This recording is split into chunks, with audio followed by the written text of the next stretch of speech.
Selamat siang, selamat hari Minggu adik-adik.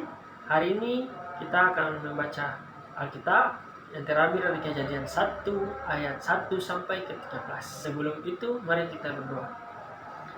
Tuhan, sekarang kami anak-anakmu ingin membaca sedikit dari berita firman-Mu. Kiranya apa yang dibaca bisa menjadi pedoman, bekal, dan dapat diberlakukan dalam kehidupan kami sehari-hari.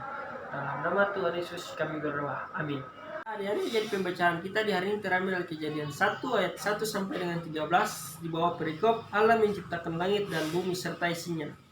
Pada mulanya Allah menciptakan langit dan bumi. Bumi belum berbentuk dan kosong, gelap gulita menutupi samudra raya dan roh Allah melayang-layang di atas permukaan air. Berfirmanlah Allah, jadilah terang. Lalu terang itu terjadi. Allah melihat bahwa terang itu baik. Lalu dipisahkannya terang itu dari gelap, dan Allah menamai terang itu siang, dan gelap itu malam. Jadilah petang dan jadilah pagi. Itulah hari pertama. Berfirmanlah Allah, jadilah cakrawala di tengah segala air untuk memisahkan air dari air. Maka Allah menjadikan cakrawala dan ia memisahkan air yang ada di bawah cakrawala itu dari air yang ada di atasnya. Dan jadilah demikian. Lalu Allah menamai cakrawala itu langit, jadilah petang dan jadilah pagi.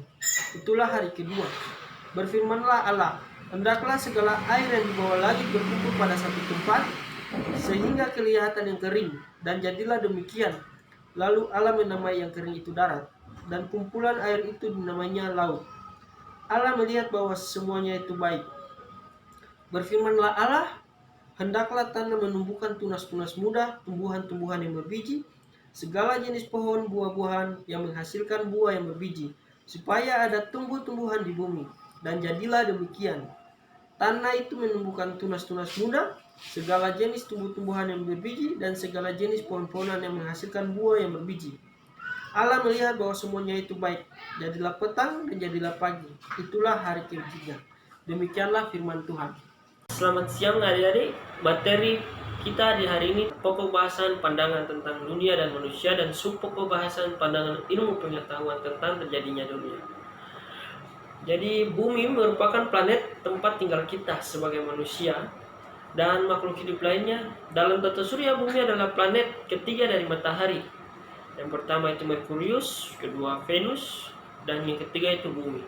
Dengan luas bumi yaitu 510 juta kilometer persegi yang terdiri dari luas daratan 149 juta kilometer persegi dan lautan 351 kilometer persegi. Jadi sebagian besar bumi kita ini terdiri dari lautan. Pada 250 juta tahun yang lalu, bumi merupakan satu daratan yang luas yang bernama Pangea. Kemudian Pangea terpecah menjadi dua benua besar, yaitu Laurasia dan juga Gondwana. Laurasia terdiri dari Amerika Utara, Eropa, sebagian Asia Tengah dan Asia Timur, dan Gondwana yang terdiri dari Amerika Selatan, Afrika, India, Australia, dan bagian Asia lainnya. Dua benua besar ini kemudian terpecah-pecah, hanyut dan bertumbukan dengan bagian lain. Maka terbentuklah benua dan pulau-pulau seperti sekarang ini. Seperti alam semesta, tentunya tata surya dan bumi memiliki awal mula pembentukannya. Ada kurang 5 lebih teori pembentukan bumi yang umum dikenal. Yang pertama itu teori pasang surut gas. Teori pasang surut gas pertama kali dikemukakan oleh James Jeans dan Harold Jeffreys tahun 1918. Menurut mereka, sebuah bintang besar mendekati matahari dalam jarak dekat dan menyebabkan terjadinya pasang surut pada tubuh matahari yang saat itu masih berupa gas. Saat bintang tersebut mendekat akan terbentuk gelombang raksasa pada tubuh matahari yang disebabkan oleh gaya tarik bintang. Gelombang tersebut mencapai ketinggian yang luar biasa dan menjauh dari inti matahari. Menuju bintang tersebut, gelombang yang membentuk pijar akan mengalami perapatan gas hingga terpecah menjadi planet-planet. Yang kedua itu teori ledakan besar atau Big Bang. Mungkin menjadi salah satu teori yang paling populer.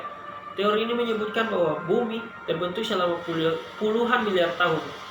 Mulanya itu terdapat gumpalan kabut raksasa yang berputar pada porosnya.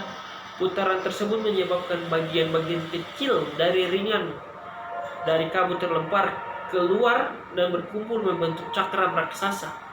Di satu waktu, gumpalan-gumpalan kabut raksasa itu meledak membentuk galaksi dan nebula-nebula. Selama kurang lebih 4,6 miliar tahun, nebula-nebula tersebut membeku dan membentuk galaksi Bima Sakti yang di dalamnya terdapat tata surya. Bagian ringan yang terlempar keluar di awal mengalami kondensasi hingga membentuk gumpalan yang mendingin dan memadat menjadi planet-planet, salah satunya itu bumi. Teori yang ketiga adalah teori kabut nebula. Teori pembentukan bumi ini dikemukakan oleh Immanuel Kant di tahun 1755 dan disempurnakan oleh Pierre de Laplace di tahun 1796. Karena itu teori ini juga sering disebut dengan teori kabut Kant-Laplace. Teori ini menyebutkan bahwa di alam semesta terdapat gas yang berkumpul menjadi kabut nebula. Daya tarik menarik antar gas membentuk kumpulan kabut yang sangat besar dan berputar semakin cepat. Proses putaran ini mengakibatkan materi kabut di bagian khatulistiwa terlempar dan berpisah, kemudian memadat karena pendinginan. Yang keempat itu teori planetesimal. Di awal abad ke-20, seorang ahli astronomi Amerika, Forrest Ray Moulton, beserta ahli geologi Thomas C. Kamerlingh, mengemukakan teori planetesimal. Teori ini menyebutkan bahwa matahari tersusun dari gas bermassa besar. Pada satu titik, bintang lain yang berukuran hampir sama melintas dekat dengan matahari sehingga hampir menjadi tabrakan. Akibatnya, gas dan materi ringan di bagian tepi matahari dan bintang tersebut menjadi tertarik. Materi yang terlempar mulai menyusut dan membentuk gumpalan-gumpalan dinamakan dengan planetesimal. Planetesimal tersebut mendingin dan memadat hingga akhirnya menjadi planet-planet yang mengelilingi matahari. Yang kelima, teori bintang kembar. Teori pembentukan bumi yang terakhir dikenal dengan sebutan teori bintang kembar. Teori ini dicetuskan oleh ahli astronomi Raymond Arthur Littleton. Menurutnya, galaksi merupakan kombinasi dari bintang kembar. Salah satu bintang tersebut meledak dan menyebabkan banyak material yang terlempar. Karena bintang yang tidak meledak memiliki gaya gravitasi yang kuat, sebaran pecahan ledakan bintang lainnya mengelilingi bintang tersebut. Bintang yang tidak meledak kemudian dikenal dengan matahari, sementara pecahan-pecahannya adalah planet yang mengelilinginya.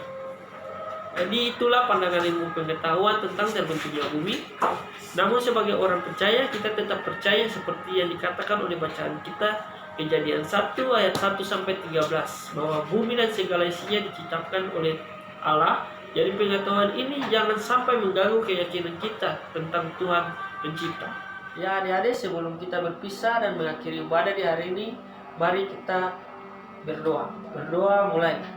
Ya Tuhan, terima kasih atas berkat penyertaan-Mu sehingga kami telah selesai dengan ibadah sekolah minggu di hari ini.